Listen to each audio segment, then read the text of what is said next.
Hello, we are live. Heather Jean here. Hello. I hope you're doing well. I am so thrilled to be having a coffee and just really downloading the messages that I have taken in from our most recent podcast episode, which is featuring Jimmy Clare, crazy fitness guy.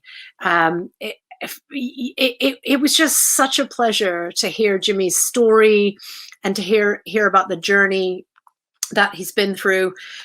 So Jimmy shared with me something from his kind of bio, which is that Jimmy Clare is a motivational speaker, autism advocate, author and founder of Crazy Fitness Guy, and he's overcome many obstacles and challenges like bullying, many surgeries, including 3 in one day.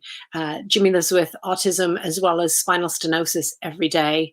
And he's been sharing his unique story and perspective as an autistic person. He runs his own website. He has his own podcast. He has his own blog. He's on all the socials. And he's so much more than a health and fitness guy. We talked about, early beginnings of being bullied, horrendously bullied, and adults around not, as far as I'm concerned, not doing their job, basically. As a parent, I'm kind of, shocked that this kind of behavior still goes on, and yet I know it does. But for someone like Jimmy to take bullying all the way through school, I mean, constant harassment on the bus every day and in classes every day, and adults not advocating or saying that there's no bullying going on in their school or whatever it is, to one day finding an exercise infomercial online and ordering it and following that through. Any of you who remember the infomercials, P90X was the badass of fitness, and for somebody who has physical limitations, and to still be able to take on that and to be able to grow each day is just so inspiring. Jimmy describes himself as a motivational speaker, so it's so much more than health and wellness. But I think, a lot of times we feel it not so good in our body. A lot of times we feel not so strong in our body. And then to have all kinds of other mental things going on, which might be causing us to not feel good in our body, or vice versa. It's a vicious circle. Our body and brain connection, our brain and body connection, it creates a loop. And, when we have those language patterns in our head and those voices in our head, and we've been told things repeatedly, it can be very hard to break that and change it. And when we do that, it changes how our body feels. And when we change how our body feels, and then that creates a better voice in our head, and it creates resilience and motivation and strength. And it's got to start somewhere. So if you're having one of those days or one of those times in your life where you're feeling like you're not feeling strong either in your body or in your mind, then start somewhere. Find something that's a passion and take one step at a time. And in our podcast, you can go check it out, Confidence Through Cabaret, the podcast. It's on anywhere you get your podcasts. We broadcast it on Podbean, but it goes out to all of the platforms. So go and check it out. It's just such an inspiring story. But Jimmy's talking about that he started with an exercise program, and then he started to feel a little bit better. And then that made him want to eat a little bit better. And then that cleared up his skin. And then that changed his physique. And then that made him physically stronger, which made him feel mentally more strong. And it created this healthy living loop that, it can be hard to have. I mean, I've had it. I've had, I before the pandemic, I was very strong. Even in the first 6 months of the pandemic, I was doing 15 classes a week. I felt very strong in my body, which definitely helped my motivation. It helped the hormones. It helped things gather momentum. But I go through times when I need time off, and then I think, I don't want to start again. And Jimmy shares his journey that way with karate, and starting and making achievements and inroads, and then stopping, and then having to start all over again from the beginning with the belts and so on. And so it's just such an inspiring message. But I think, it's a great example of how we build confidence, because we build confidence by momentum, by taking a step and then taking another step and sticking with it and making promises, small promises. I'm not talking about like, I'm going to change the world tomorrow. I'm talking about small steps, and making those steps and keeping on going. It helps build momentum, and that helps build confidence. And that cycle starts to get stronger. And yeah, we fall back. It's a wave. It's an ebb and flow. It's like the tide. It goes out and it comes back in. And when the tide is out, and when we're feeling low, and when we're feeling not so strong in our body or in our mind, or we're not feeling so good or so confident, then we go back to the small steps. Start from where you're strong. That is what I know. Start from what you enjoy. And maybe you don't want to do your horrendous, difficult, tricky exercise regime. Maybe you just want to go for a walk, or do something that moves your body. Put on some music and move your body. Sit in meditation or journaling, or sit in quiet, or sit in, for me, it's aerial. So a lot of you will know that, my mindfulness isn't sitting in quiet. It's doing something physically challenging, like being up high, because if you take your mind off of it, you will fall. So it's fully mindful. Same for me with skiing. I'm a skier. So if I concentrate on I'm going to hit the tree or I'm going to fall, then I will.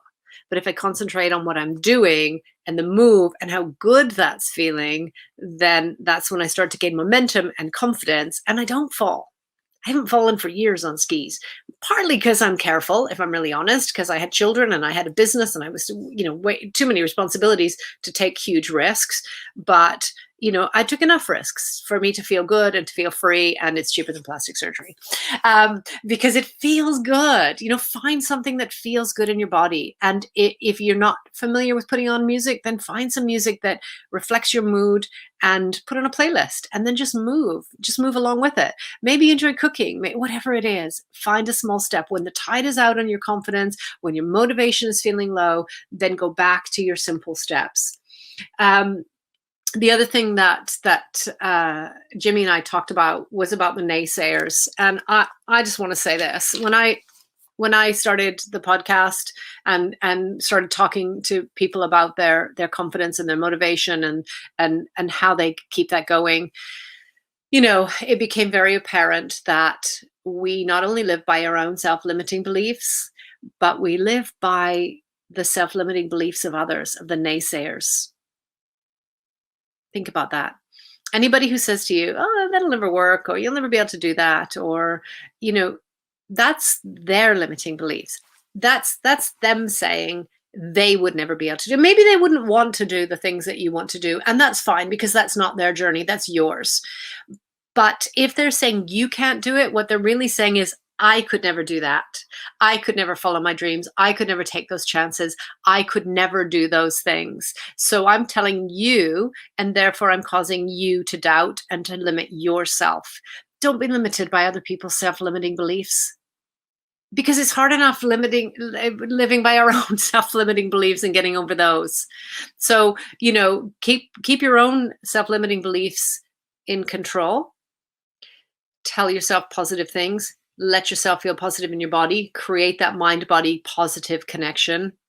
Get that momentum going for confidence, and ignore the naysayers. Let them get on with it. Let them do their own thing. I mean, Jimmy had his business promoted in Times Square in New York. I mean, that's crazy, but if you'd have said, well, you'll never be able to do that, and if he'd have listened, then it wouldn't have happened, right? These are the things that happen. And I'm not talking about wish upon a star stuff. I'm really talking about taking the steps towards what it is that you want and not letting other people limit you.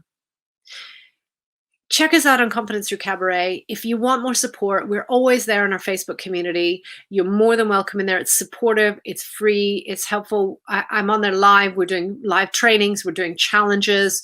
Get involved. We're on all the socials as Confidence Through Cabaret, except for Twitter, which is at YBYWYS. And I am on Clubhouse at Heather YBYWYS. Let me make a quick little banner for that. Let me just find that. I also have a a club on Clubhouse.